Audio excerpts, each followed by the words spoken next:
Okay, so providing the pictures have been uploaded properly, you'll see that I've installed a piece of semi-corrugated sheet metal inside of my baffled mass, which it fit quite well.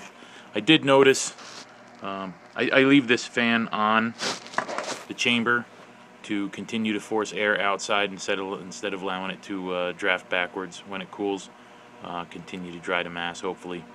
I noticed as soon as I put that sheet in that the airflow increased, but I'm still having a struggle with my draft. I also turned my outside chimney upright. It is a 4-foot extension off of the elbow that's outside.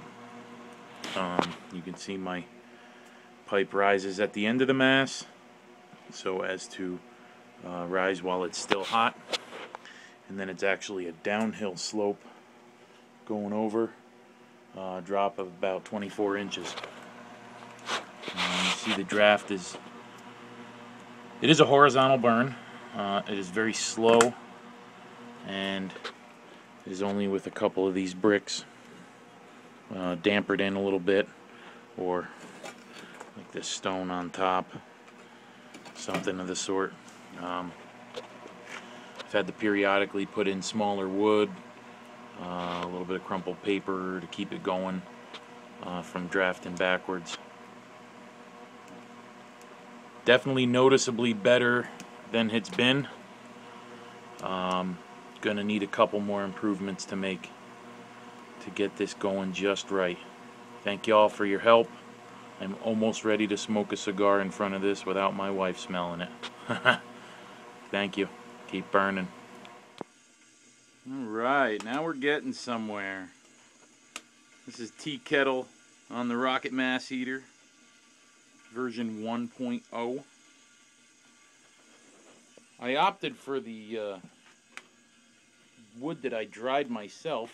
I've had a couple of blocks sitting around on some hot spots for a few days, really drying them out, just to test the theory that maybe these pallet scraps were a little too green, even though they're kiln dried and they split real nice. And yeah, so I split the first one out, dropped it in with the fan on it, put the thermometer up on top, and it went over 500 in no time.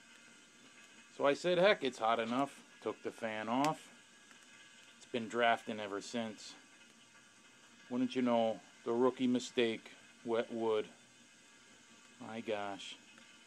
So I guess the half to 3/4 cord of pallet scraps that I got is gonna have to be dried. Suppose I'll get stacking this probably by the back wall there. Catch plenty of heat off of the, well, maybe on the mass. It could be a good place for it.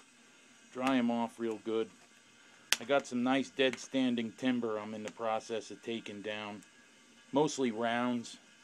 They're all 6-inch and under, although there's a few sections that'll need to be split. So this is my second piece going in since I made that last video. Well, it's only been one beer, so probably about 20 minutes. Good stuff, guys. Think we might be on to something. Got to get a few more thermometers, get some temperature readings. Got to get one of those magnetic wood stove thermometers to put on there. I also want to get some readings off the mass and my stovepipe. Report back to you guys, let you know where we're at. That's about it. Good stuff for now. Hopefully this keeps on burning and we are out of the woods for the most part. Thank you all so much for your help. Greatly appreciate it. Goodbye for now. Keep on burning. Okay, so this is my second tall stack of wood feeding in. I have some old plank board from demolition in the house. 50 years old indoors. It's pretty dry. First session burned really hot. Got that kettle whistling like crazy, which was a beautiful sight to be seen. Might have a dilemma though. Don't know how well it can be seen here.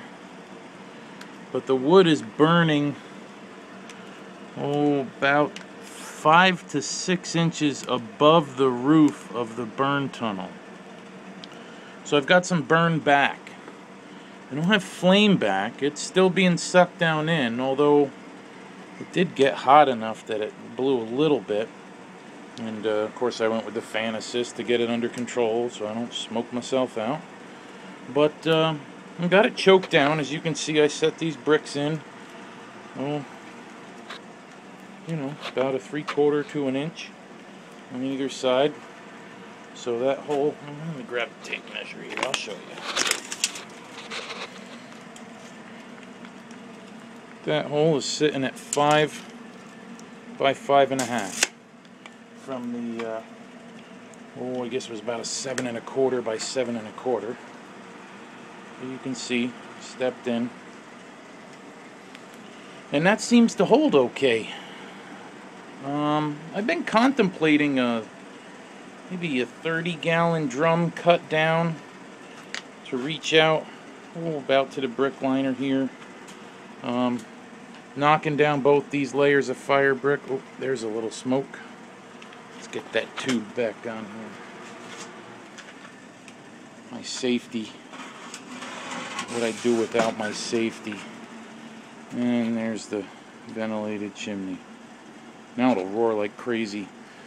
Anyhow, knocking those fire brick layers off there and going with a larger lidded and insulated. Mind you, I would use refractory powder and perlite to put an insulated chamber around here to keep the heat down.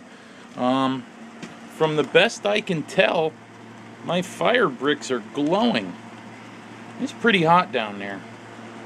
I got a thermometer that just about melted when it topped over 600 degrees.